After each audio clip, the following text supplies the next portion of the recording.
Daily gym లో work out ఎలా చేయాలి తెలియక సఫర్ అవుతున్నారా? రోజుకి 4 వేరియేషన్ చేయండి నేను చెప్పినవి చాలు.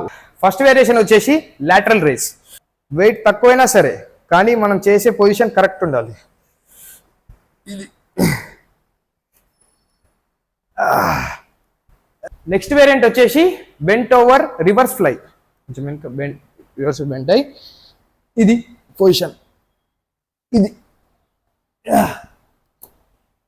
థర్డ్ వేరియంట్ వచ్చేసి ఆర్నాల్డ్ డంబుల్ ప్రెస్. డంబుల్ ఇట్లా పెట్టుకొని 1 2 3 4 అండ్ ఫైనల్ వేరియంట్ వచ్చేసి లాస్ట్ మనం చేసేది ఫ్రంట్ రైస్. డంబుల్ ఇట్లా పెట్టుకొని 1 2 మన షోల్డర్ అంటే హైటే లేపాలి, మళ్ళీ ఎక్కువ లేపొద్దు. చెప్తున్నా కదా జబర్దస్త్ పడుతుంది మీకు ఈ వెయిట్. ఈ 4 వేరియంట్ చేయండి. ఇలాంటి టిప్స్ నేను రోజు మీకు చెప్తాను. అకౌంట్ని ఫాలో చేసుకొని పెట్టుకోండి. Thank you, bye.